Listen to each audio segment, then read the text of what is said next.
go and invite the 3 other elected county officials as non-voting participants to a subcommittee to review qualifications of persons who have expressed an interest in the interim appointment and to make a recommendation at January 14th, today's board workshop concerning the election of an interim administrator. Is the way that it reads.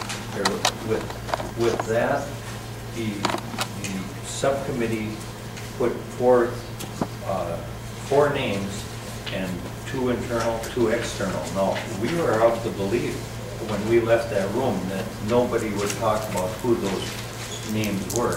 And but unfortunately, and it was obvious by some conversations I had prior to coming in here and watching WDIO TV and having a conversation with Renee Pasal on the day after, is that the public is aware of at least 2 names. So I'm not going to repeat the names. I mean, I think that that's, I don't think that's the correct way to go. With that, we have a task in front of us. I'm looking at, and I will recognize Commissioner Nelson in a second or 3. But just a point of order, Mr. Chairman. Oh, a point of order, please. Open for a point of order. Go ahead. Well, the question that I had is I did receive some correspondence this morning from Attorney Ford in regards to disclosure of names. Yes. And I was hoping to maybe get a verbal clarification of that, because I have to tell you that I was a little bit confused by it, in the sense that I thought we were looking at the finalists for the interim position here. It was, I guess I'm just looking for some clarity on that piece. So if we could ask Commissioner Nelson, if you have a question of our attorney, please. I don't know that what is going to be discussed here today. So I didn't know whether you were going to be discussing finalists or just discussing applicants. I think that once Commissioner Forsman sets out what happened at the subcommittee, that you might have more clarification. Should you decide to take today and say we're going to appoint an interim today, we're going to discuss the applicants, you need to be aware of that there are some data privacy issues. One is that if it's an if you're going to be employing an interim director, making that person an employee of the county, until the person's name, until the persons have been selected as finalists for the job, their names are private. If you decide at a subcommittee, okay, we're going to make this an employment position, and we're going to consider 2 people, then those people are finalists and their names can be divulged. On the other hand, C and D, whatever. I think that's the correct way to do it. I realize the public may already know everything about it because apparently there was a leak out of the subcommittee that shouldn't have been. I can tell you it wasn't me. But since there was that leak, I think we should be talking about A, B, and C until such is determined, and then by the end of the day, maybe we can have a name or names out there for the public. Commissioner Nelson. Okay, thank you, Mr. Chair. Getting back to the point of order, I just I understand better now the communication that we received, but my question then would go to, obviously in the board workshop setting, this board cannot take any action. We can make a recommendation. We can make a recommendation, or a consensus from this setting. So the question then is, as we narrow, it was my understanding when we went into that setting, the subcommittee setting, that we would be coming back to us with finalists. And I guess that was just my understanding. Worried about that piece of it. At what point, and maybe this is a good question of the attorney, at what point would we call it 2 finalists? Would it be at the point where we're narrowed it down to 2 people that it would be finalists, or how would that, in your mind, how would that be? in my mind, when you've made the decision on how you're going to proceed and you've got names in your closing application process and so forth, and you're saying nobody else is going to be considered and these are the people we want to consider, I would say then, know, if it's two people or one person, that would be a finalist. When you're at the point where you're going to make a decision between one or more persons. And I guess to follow up on that question, the subcommittee is truly not the board who will be making the selection, and this workshop is not the board. Even though we are the board, we are not acting in the capacity of the board. Would I be correct in assuming that until we act as a board on, let's say that I don't really have I guess I don't know where this is going to end up today, but let's say that we came out with candidate C, candidate B, or whatever as the finalist. And this board workshop is not, I don't think, I guess the question is, can they be considered a finalist until tomorrow at a board meeting if the board chose that person as a finalist? I think that's up to the consensus of the board. Okay. And I guess I'm going to, my opinion, and that using those thoughts is that I think that until we act as a board tomorrow, I think that all names should be A, B, C, D.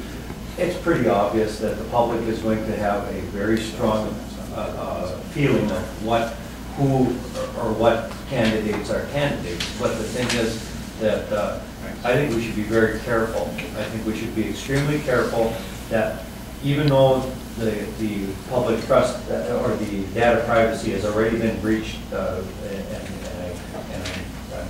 I think I've told everybody that's heard that I'm extremely upset about it, but at the same time it has been breached.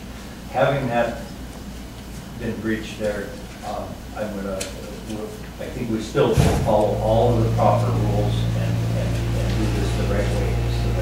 And with that, I guess I'm going to take a look at this. In the past, we have called on the chair of central management and intergovernmental to chair this type of committee. And I'm going to, and all I'm going to do is say that I'm willing to do it. I don't want to do it, but I will do it because you elected me chair. But if you wish, Commissioner Mink, I offer that if you wish to do it. Otherwise, I will continue to run the meeting. Your choice. Mr. Chair, thank you. I got to tell you, I did not come prepared to run the meeting.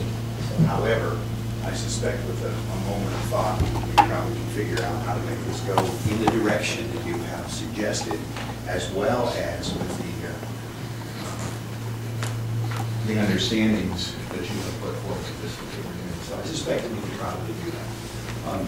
If you just to relay my thoughts there, so that they're out there, is that in a conversation that I had with Commissioner Crone, I thought that and he's the only one I've talked to about it. I thought in the past we've used that nominal. Yes, we have. And we had the board out and stuff like that. And I think we've used it many, many times in the past. Commissioner Cronin's comment on that struck me as the right thing to do possibly, but I'm open to almost anything that the board would be willing to do there. But I just put that out there, and I can do that. I have a piece on that, as you probably know. I knew you would. With yellow dots and crayons in there. I'm kidding. I'm only kidding. Commissioner Fink, if you wish, you're welcome to. Otherwise, I will continue. Mr. Chair and board members, the committee met on Thursday of last week in the afternoon. All 6 members were present sometime during the course of the day. We had a very passionate discussion about what our role was, how that role was to be developed, and where we might go in this particular meeting.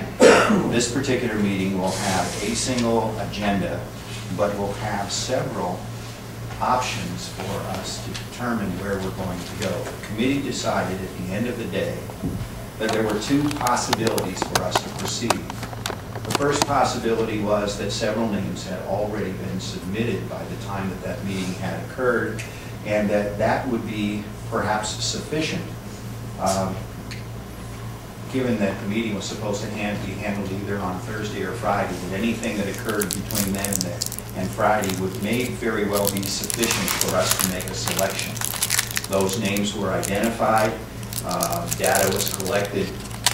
To the extent that data was not available, was collected, and I gather that is in the packet today. The second option was that there was a longer process that needed to be taking place, that perhaps since there was some interest from outside of the county, that we might want to make sure that we were clear on all of that interest that might be out there, and how would you go about doing that if in fact you were going to do it. And I did, as Commissioner Nelson, or Commissioner Forsman suggested, have a process in mind. Today, what we have to do is determine which of those processes we want to use, and then proceed, if we can, with either one of them. And that's kind of the decision-making point we are at today. I did not come prepared to outline either of those processes, but to suggest to you, but I can do that, but to suggest to you that you have two options. You can take the four names that are in the hat. We can decide how we're going to take care of those, and as you know, I have been the architect of the nominal group, the modified nominal group theory. It is not difficult to run. We run it at the Arrowhead Counties Association. We've run it here before on selecting administrators. Essentially, that means that you get a chance to vote your priorities for the candidates that was there. That would require us probably to take 4 or 5 or 6 minutes to go through the applicants that you have, and it would require us first to identify those in some fashion based on Attorney Ford's memo, in some fashion other than their names. It would give us a requirement to set forth or to at least study a little bit what their qualifications are, since everybody has not seen all the applications except for today, and spend a few minutes doing that, and then begin a process of elimination or selection. Thank you, Commissioner Fink. This is my first one of these